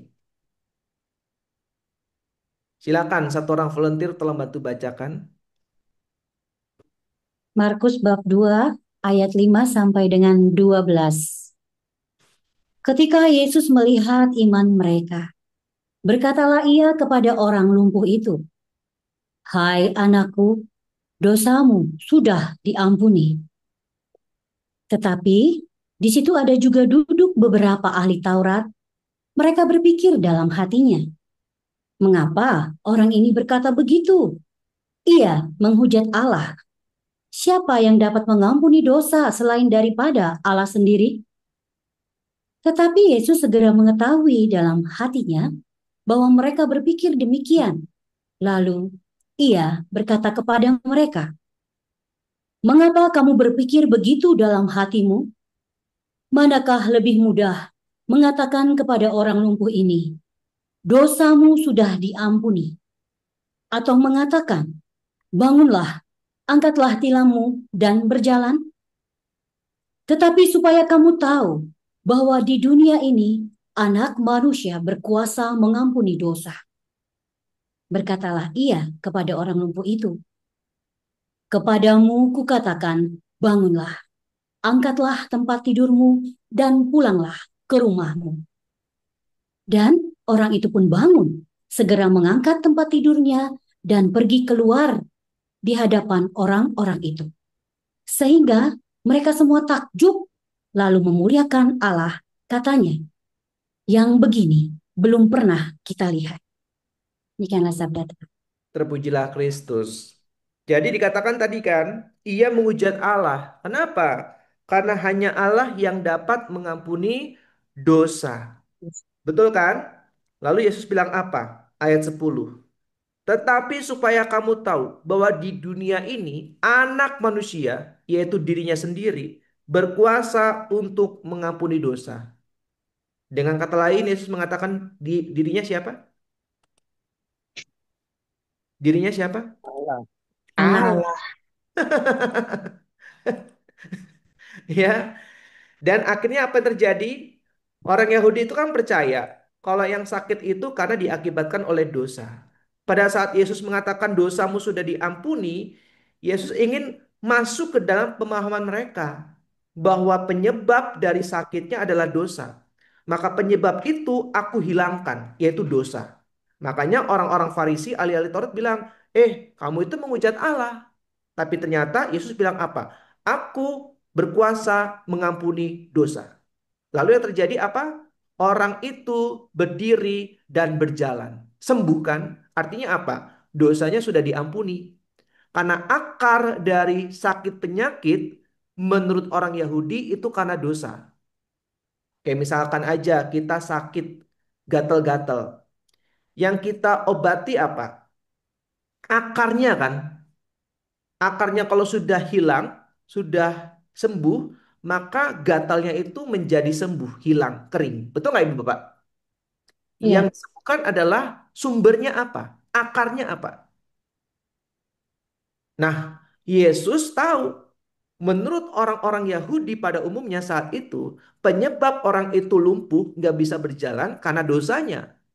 Maka Yesus mencabut sumber penyakit itu, yaitu dosa. Maka dengan orang itu dapat berjalan kembali, artinya dosanya sudah benar-benar hilang. Dengan kata lain apa? Dengan kata lain, Yesus benar-benar Allah. Dia menunjukkan kuasanya dengan dapat mengampuni orang itu dari segala dosa dan kesalahannya. Nah, jadi Yesus itu Allah. Cuman Ya. dibedakan Allah Bapa, Allah Putra, Allah Roh Kudus itu hanya diatributkan. Ya, ingat Ibu Bapak, semuanya itu adalah karya Tritunggal atau Trinitas. Ya, jangan dipisah-pisahkan.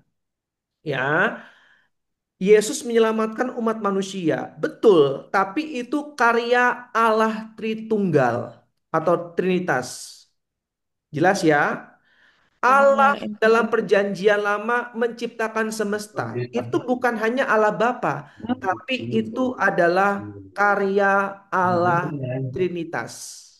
Tapi masih agak Ya, cukup jelas ya, Ibu Bapak dan teman-teman ya. Jadi, penggunaan Allah Bapa, Allah Putra, dan Allah Roh Kudus itu istilahnya diatributkan. Tapi sebenarnya setiap karya itu merupakan karya Allah Trinitas. Jangan dipisah-pisahkan. Ya. Ya, dipisahkan itu hanya untuk diatributkan. Tapi itu di balik itu semua merupakan karya Allah Trinitas. Mereka satu kesatuan. Aku di dalam Bapa dan Bapa di dalam aku. Ya kan? Nah, ini Oke. harus kita pahami sebagai umat Katolik nih, ya, bahwa Yesus sungguh Allah, sungguh manusia. Ingat, bahkan pada saat kebangkitannya duduk di sebelah kanan Allah Bapa dengan membawa tubuh kebangkitannya, dengan membawa kodrat kemanusiaannya. Ya, jangan cuman kita melihat Yesus 100% Allah, tapi tidak melihat 100% manusia. Itu salah dan itu menyesatkan. Ya. Oke, jadi ingat Yesus itu 100% Allah, 100% manusia. Itu harus kita pahami. Jangan Yesus 100% Allah saja. Itu keliru. Ya, maka pada saat dia bangkit pun dia membawa tubuh manusianya, yaitu tubuh kebangkitannya. Oke, semoga menjawab ya Ibu ya. Lanjut ya Kak Pinda. Ya, silakan Ibu. Ya. Kanina. Tadi kan 3 hari eh, Yesus selama itu di alam maut ke Seoul. Dari Kak Ria bertanya, berarti setelah Yesus bangkit, Seoul tidak ada lagi kah? Oke, ini pertanyaan yang bagus. Jawabannya, bagi orang-orang Yahudi, mereka tetap percaya bahwa orang yang meninggal itu berada di dunia orang mati. Ya, sampai nanti mereka eh, percaya, bagi yang percaya ya, Yesus adalah kebangkitan dan hidup. Ya, maka dikatakan tadi kan, kita yang percaya kepada Kristus, yang beriman kepadanya, dan yang setia kepadanya akan bangkit bersama dengan Dia. Semoga cukup jelas ya, Ibu Ria ya. Jadi bagi orang Yahudi tetap ada yang disebut dengan Seol atau dunia orang mati. Tapi dunia orang mati itu ada tingkatannya. Ada yang disebut dengan pangkuan Abraham. Nah ya, lalu tingkatan yang paling rendah itu yang benar-benar gelap sekali. Yang tadi dalam kitab Ayub tadi ya, yang gelap pekat, adanya ratap tangis dan kertak gigi katanya kan. Itu orang kaya dalam perikop Lazarus yang minta makan. Ingat ya, yang dia bilang apa? Tuan Abraham, tolong suruh Lazarus teteskan sedikit saja air. Aku kehausan. Lalu Abraham bilang apa? Tidak bisa, karena antara kami dan engkau ada jarak yang begitu jauh. Ya. Lalu dia bilang apa? Ya kalau gitu tolong aku hidup kembali nih agar aku bisa tolong engkau sampaikan kepada saudara-saudaraku kan? Ya, agar mereka tidak seperti aku di sini menderita gitu kan. Nah, itu. Nah, itu batasan-batasan Sheol atau dunia orang mati. Ada level yang begitu jauh, ada jarak yang begitu jauh antara pangkuan Abraham dan juga tempat yang tadi ya, orang kaya dalam cerita mengenai Lazarus yang miskin. Gitu, Bu Ria, semoga menjawab. Makasih Kak Ya, Vindes. Boleh Sama-sama, lanjut Bu Ria. nggak? Kenapa, Bu Ria? Boleh lanjut nggak? Nanya. Boleh, boleh, silakan. Eh, kalau tadi kan dikatakan dengan kematian tidak ada penderitaan lagi, Mm-mm, tidak ada ratap tangis. mm-mm, Tapi Yesus lukanya masih tetap ya, mm-mm. nggak sembuh ya, Enggak, karena tadi ya, di sebagai akhir tanda itu zaman tadi. tadi. Mm-mm. Ya, ya. Yesus itu luar biasanya adalah dia selalu mengajarkan jalan turun. Dari surga turun ke dunia, dunia turun ke kubur, kubur turun ke dunia orang mati. Selalu turun. Setelah itu dia bangkit dari antara orang mati, tapi dia masih menggunakan luka-lukanya. Ya, untuk apa? Untuk menunjukkan kepada para rasul. Menunjukkan kepada para murid, ini loh luka di lambung. Thomas, ayo cucukkanlah jarimu supaya engkau percaya. Nah itu, Bu. Ya, kalau nggak ada luka itu, para rasul nggak percaya. Ya, Nggak, ini jadi jadi juga inilah, lebih jelas kalau kita mau ikut Yesus. yes. Saya Dan tuh dari situ, kepikiran, saya tuh selalu kepikiran. Kalau kita kan walaupun sudah mati, Mm-mm, nanti kan maunya tetap ikut Yesus kan. mm-mm. Tapi kan kita belum pernah lihat Yesus yang mana. Yes, Takut keliru kan? Ya ini tandanya gitu ya. ya.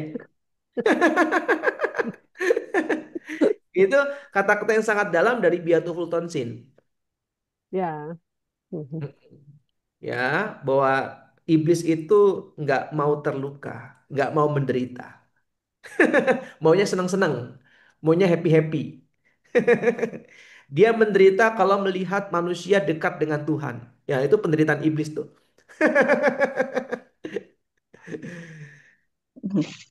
ya. Enggak. Makasih. Boleh Ada saya lagi. sambung, Mbak? Ah, Ya, Siapa nih? saat kita Siapa nih? meninggal memang saat ini di dunia kita tahu kita harus melihat ini apa tanda itu luka-luka. Pada saat mati bisakah kita tetap seperti itu? seperti itu apa tuh, Bu, maksudnya? Maksudnya bisa kita tahu, oh ya, ingat ini loh, kita harus melihat Yesus yang mana itu dilihat dari lukanya itu. Mm-mm, mm-mm. Iya, karena itu refleksi teologis dari seorang Beato Fulton Sheen ya, bahwa suatu saat nanti orang-orang percaya pun tidak dapat membedakan. Itu ada, saya lupa di mana, Matius kalau nggak salah. Eh, Nanti teman-teman bisa bantu, Matius bab berapa ya? Jadi nanti dikatakan bahwa pada saat akhir zaman, orang-orang percaya pun sulit membedakan. Nah, itu ada di dalam Matius. Nah, cara membedakannya yaitu luka-luka itu. Tapi posisi kita meninggal itu nanti bisa ya Pak ya? Bisa apa itu? Bisa membedakan atau gimana itu supaya Oh ya kita bisa, tetap bisa? bisa. Karena kita Hmm. semua itu sama seperti sekarang. Bahkan kita mengenal pasangan kita. Oh, Nah, saat kita meninggal tuh tetap mengenal pasangan, oh, orang-orang yang kita kenal tuh masih kita iya. mengenal ya? Mm-mm. Kita bukan lupa ingatan, Ibu. Enggak, eh, maksud saya kan saya mengartikan maksudnya setelah meninggal tidak ada suami istri itu saya pikir eh, kita nggak mengenal dengan orang-orang yang pernah kita kenal di dunia begitu. Oh, mengenal. Mau Tapi tetap tadi mengenal yang ya. dimaksud itu kemampuan reproduktif ya. Iya, iya. Saya Eh, nah, Bukan mengenalnya, tapi kemampuan untuk berhubungan iya, badan atau suami iya. istri. Itu tidak ada lagi. Oh, gitu ya. Terus Mm-mm. setelah meninggal atau orang-orang yang sudah meninggal saat ini tuh berada di mana, Pak? Kenapa, Ibu? Orang-orang yang sudah meninggal Mm-mm. itu kan belum akhir zaman, jadi kan belum dibangkitkan. Itu dia berada di mana dan apakah ada kegiatan yang seperti di dunia atau bagaimana? Ini bagus ini. Sebenarnya udah dibahas di pertemuan 2 minggu atau 4 minggu yang lalu. Waduh, maaf saya baru ikut. Nggak apa-apa. Tapi saya jelaskan singkat aja. Nanti lebih detailnya bisa dilihat di YouTube. Nah, itu biasa ada di YouTube kami upload. Jadi, dalam tradisi gereja, kita itu percaya bahwa setelah kematian akan mengalami yang disebut dengan pengadilan khusus. Langsung berjumpa dengan Tuhan Yesus. Jadi pada saat nafas kita berhenti, lalu kita meninggalkan dunia ini, jiwa kita langsung berjumpa dengan Tuhan Yesus. Dan disitulah kita diadili. Itu yang disebut dengan pengadilan khusus. Ya, dan nanti akan ada 3 keadaan. Neraka, purgatorium, atau api penyucian, dan surga. Kalau neraka itu udah jelas, selama hidupnya berdosa berat, tidak pernah ada niat bertobat, ya, tidak pernah berbuat kebaikan, tidak pernah beramal, tidak pernah memperhatikan orang lain. Nah, itu siksa api neraka. Ya, itu yang disebut dengan dosa yang tidak dapat diampuni, yaitu dosa menghujat Roh Kudus. Dosa menghujat Roh Kudus itu artinya tidak mau bertobat, gampangnya gitu. Nah, itu siksa api neraka. Yang kedua, purgatorium. Nah, biasanya kita di sini nih. Kenapa? Karena kita masih memiliki dosa-dosa ringan. Ya, mungkin tadi pagi kita nggak sengaja buang sampah sembarangan, merugikan orang lain kan. Lalu malamnya kita meninggal, belum sempat melakukan sili. Ya, maka kita dimurnikan dalam purgatorium. Atau kita masih membayar konsekuensi dari dosa-dosa kita. Ya, jadi ingat ibu bapak, dalam sakramen tobat, dosa kita diampuni, tapi konsekuensinya masih tetap ada. Nah, itu kita jalankan, kita proses selama kita masih hidup di dunia. Lewat silih, doa, puasa, amal sedekah. Ini yang disebut dengan 3 kesalehan Kristiani. Itu ada dalam kitab atau Injil Matius, ya, bab 5, 6 dan 7 tuh. Itu yang disebut dengan makna karta, inti ajaran Tuhan Yesus. Nah, kalau kita masih berproses, lalu kita udah keburu meninggal, belum membayar konsekuensi dosa itu secara utuh, maka kita lanjutkan proses pemurnian itu di purgatorium. Ya, lalu keadaan terakhir itu surga. Nah, surga itu orang-orang yang tidak pernah, eh, bukan tidak pernah, maaf, yang hidupnya selalu hidup dalam pertobatan, dalam keadaan rahmat, dan sempurna dalam perbuatan kasih. Nah, ini adalah Bunda Maria.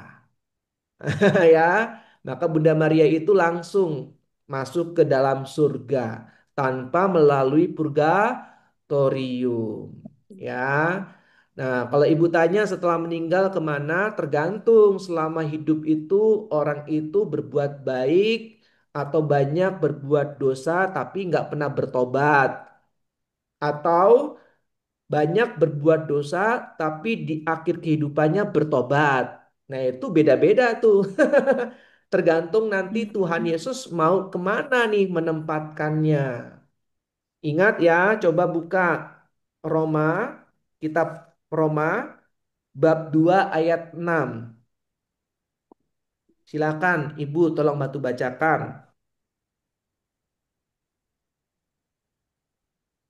Roma bab 2 ayat 6. . . . . . . . . . . . . . . . . . . . . . . . . . . . . . . . . . . . . . . . . . . . . . . . . . . . . . . . . . . . . .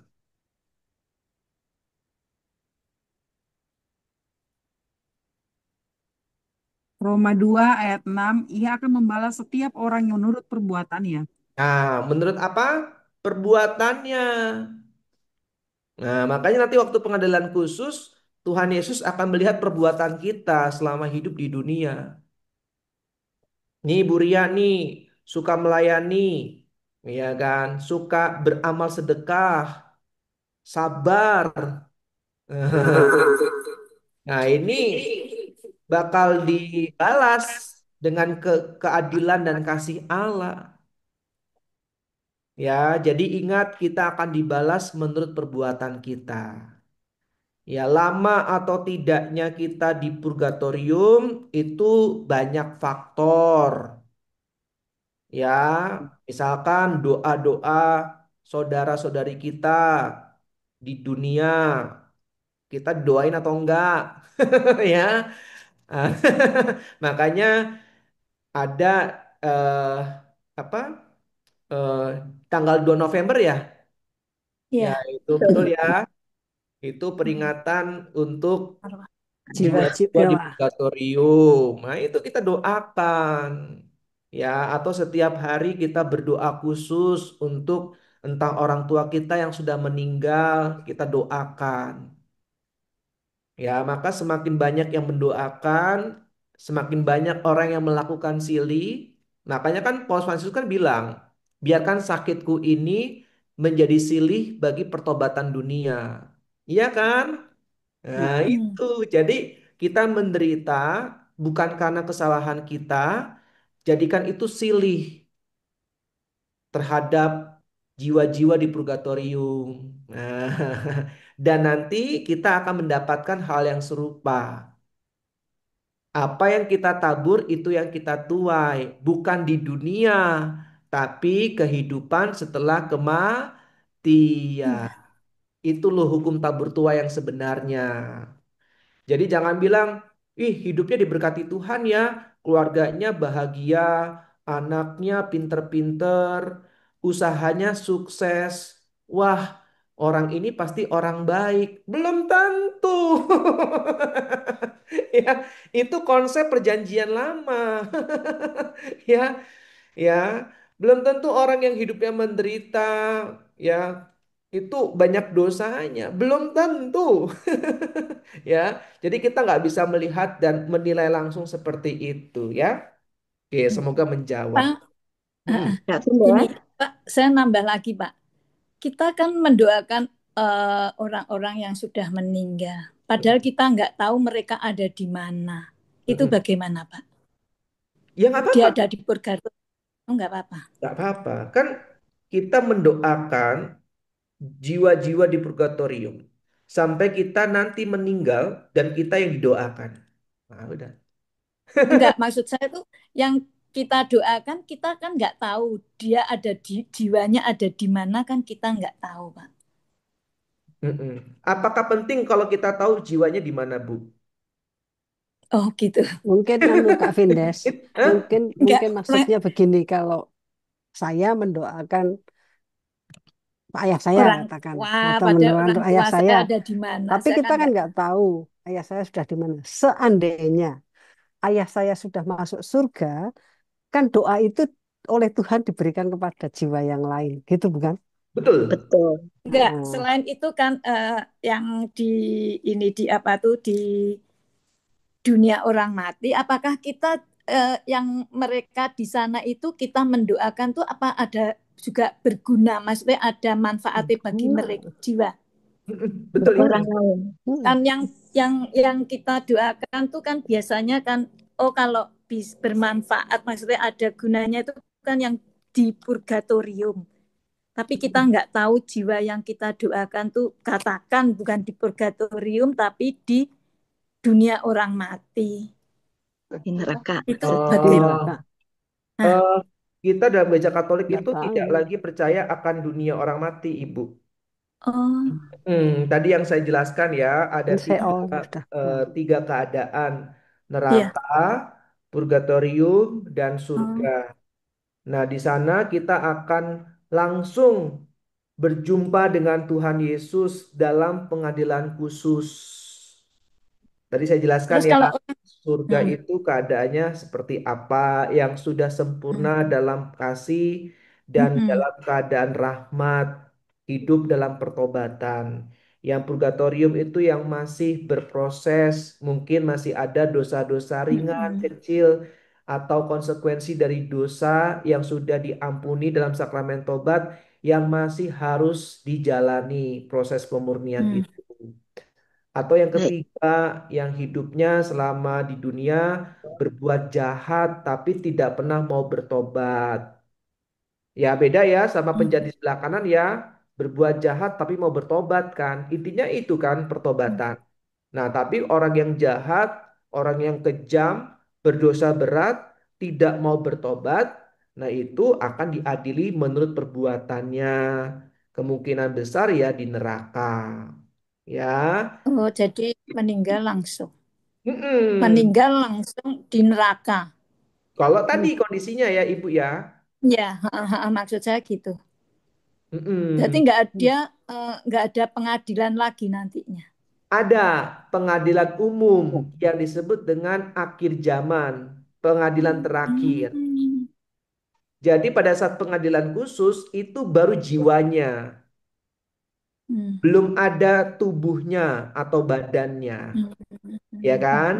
Nanti pada saat akhir zaman itu dikumpulkan tuh jiwa-jiwa di neraka, jiwa-jiwa di purgatorium, jiwa-jiwa yang ada Hmm. di dunia dan jiwa-jiwa yang di surga.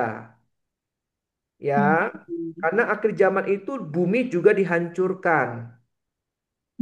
Ya, jiwa-jiwa yang manusia yang meninggal itu langsung diadili pada saat pengadilan umum, termasuk jiwa di neraka, jiwa di purgatorium, dan juga jiwa yang di surga. Nanti di situ dibedakan mana kambing, mana domba, mana ilalang, mana gandum. Yang kambing nanti masuk neraka bersama dengan tubuhnya. Ya, yang purgatorium itu udah pasti masuk surga. Udah pasti. Ya, yang Ya. dari surga apalagi. Nah, yang dari dunia itu juga akan diadili menurut perbuatannya. Ya, dan dari situ nanti dibangkitkan bersama dengan tubuh kebangkitan yang hari ini kita bahas panjang lebar. Nah, Ya. Ya. kebangkitan inilah yang nanti akan kita kenakan di Yerusalem baru. Yerusalem baru itu adalah kerajaan surga bersama dengan Bunda Maria Maria. dan para kudus dan tentu bersama dengan Allah Tritunggal. Nah, yang di neraka itu juga menggunakan tubuhnya, tapi bedanya tubuhnya itu tidak seperti kita yang ada kemampuan agilitasnya, tidak dapat menderita, subtilitas dan klaritas itu nggak ada. Justru mereka tubuhnya itu mengalami sakit dan menderita. Itu bedanya. Oke. Ya. Baik. Terima kasih Pak. Amat sangat Sama-sama jelas. Ibu, terima kasih buat pertanyaannya. Silakan Kak Dina. Penjelasannya tadi juga sudah terjawab sama Kak Vindes dari pertanyaan Bapak Tabah Helmi Nonaka ya tentang kebangkitan juga kah dibangkitkan juga kah badankah sebelum akhir zaman yang meninggal jauh sebelum akhir zaman. Artinya sudah terjawab ya. Nah, Kak Vindes, ini ada pertanyaan eh, adakah hubungan antara ekaristi zaman kemuliaan yang akan datang dan pengharapan kebangkitan badan? Ada nggak hubungan Ada dong. antara ekaristi? Hubungan antara Ekaristi, Ekaristi. jaminan kan ekaristi itu kan jaminan kemuliaan yang akan datang, eh, hubungannya dengan pengharapan kebangkitan badan.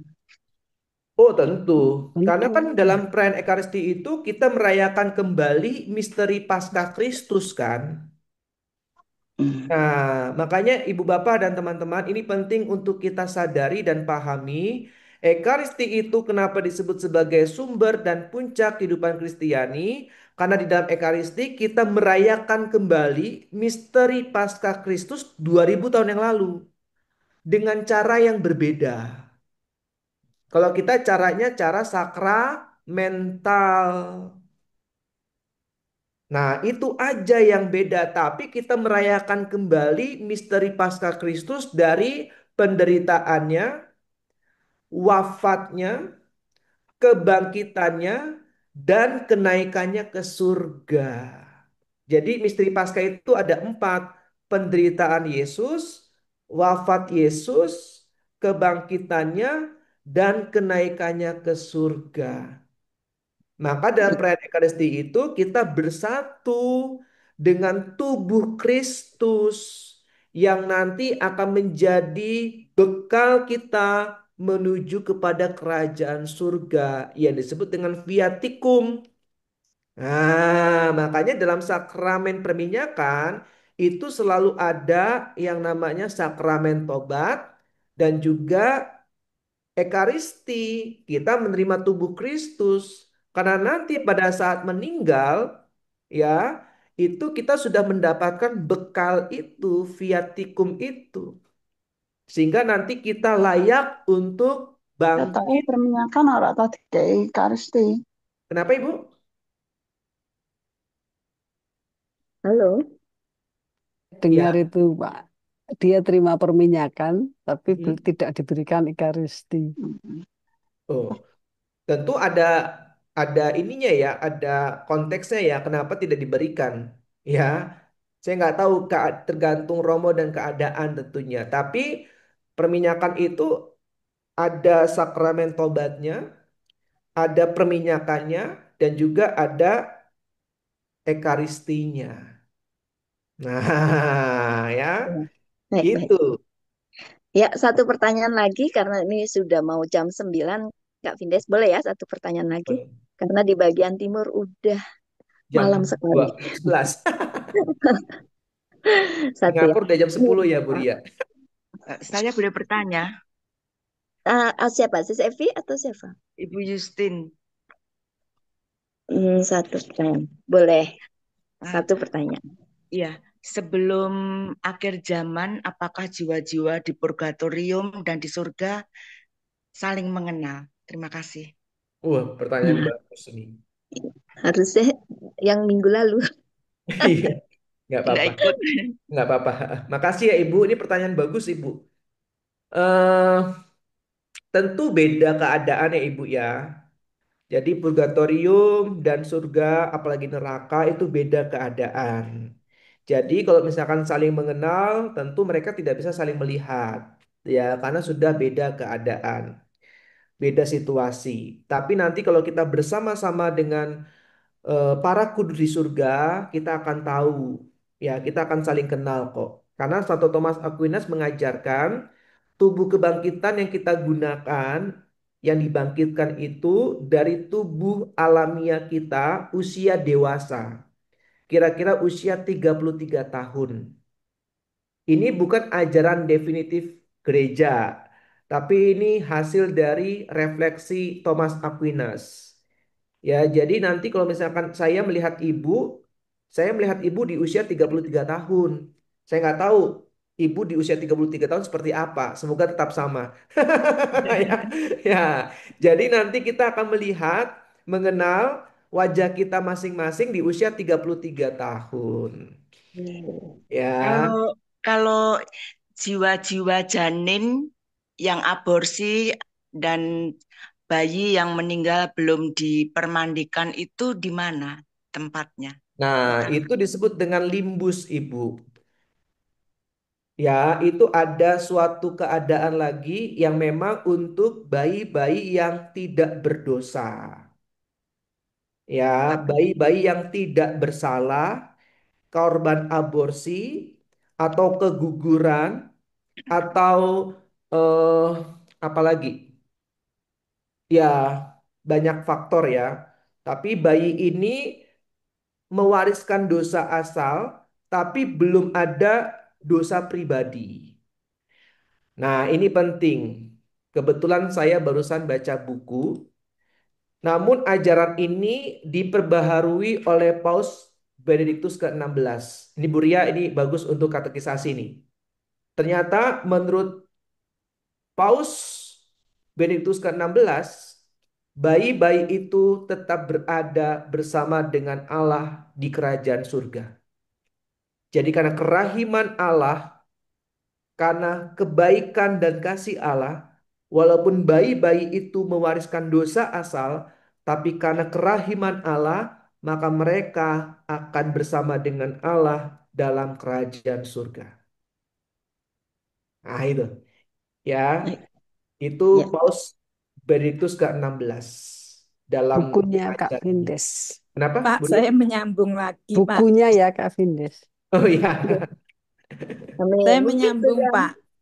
Pak maaf, Vindes. ini udah jam 9. Maaf Oh, Ibu. oke.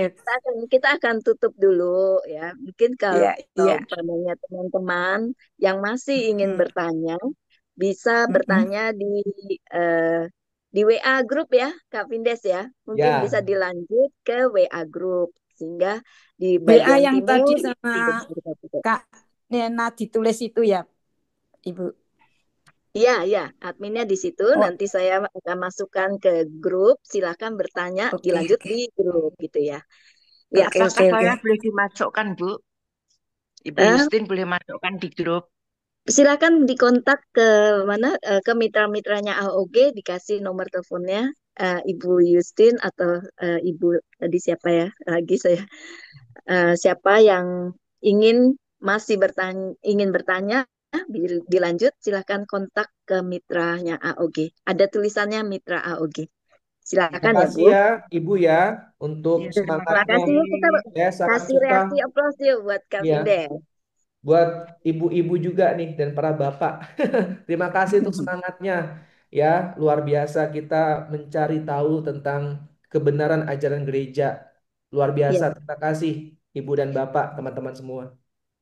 ya masih banyak sebenarnya pertanyaan yang belum dijawab Kak Vindes, tapi waktu yang sudah Ya, nggak bisa diteruskan ya. Bisa disambung di WA grup. ya. Materi malam ini sudah kami share. Silakan teman-teman bisa mendownloadnya. Bagi yang kesulitan, bisa kontak para mitra AOG atau admin AOG yang nomornya sudah di-share di kolom chat. Ya, terima kasih untuk Kak Vindes dan Bapak Ibu, teman-teman sekalian yang sampai sekarang masih terus mengikuti pengajaran di AOG, Armor of God. Perlu diketahui, komunitas ini juga awalnya adalah membawa teman-teman untuk berani mencoba membuat renungan. Jadi bagi teman-teman yang ingin belajar membuat renungan bagaimana sih gitu ya, itu ada langkah-langkahnya, ada kerangkanya segala macam. Silakan mengkontak mitra AOG. Gitu ya Kak Vindes. Benar ya Kak Vindes, dan bimbingan langsung dari Kak Vindes. Baik, kita tutup eh, pertemuan ini dengan doa Ada penutup. acara foto nggak Kak Nina? Nggak. Aduh. Baik-baik, acara foto. Siapa yang foto nih? Kak Vindes. Ya, boleh. Saya bantu. Saya bantu, Kak Bapak. Sebentar ya. Bisa saya bantu, Kak? Monggo. Oh, oke, oke. Oke, yuk. Ada Mari, 4 halaman di monitor ayo, saya. ayo mari dibuka kameranya, videonya. Terus ini mana ya? Pengarah gaya. Ya, Bu Edi dicari. Ayo, ini pada belum buka ya kameranya. Mana wajah cakep cantiknya? Dihitung sampai hitungan 5. 1, 2, 3, 4. Ayo jebret, buka semua. Jebret. Monggo Saya Siswen. pertama. Di halaman pertama. Victory. 1, Sorry. 2, 3. Ya, halaman kedua masih Victory ya. Iya, 1, L di pipi. 2, 3. Halaman ketiga. Oh, masih toh. Di saya 3 halaman sih semuanya. Banyak yang tutup nih. 1, 2, 3. Sudah? Satu kali gaya aja cukup ya? Oke, cukup. Baik foto. Ya, kami Makasih ya, sudah Kak. Terima kasih untuk teman-teman semua dari Sabang sampai Merauke. Terima Terima kasih. kasih Kak Findes.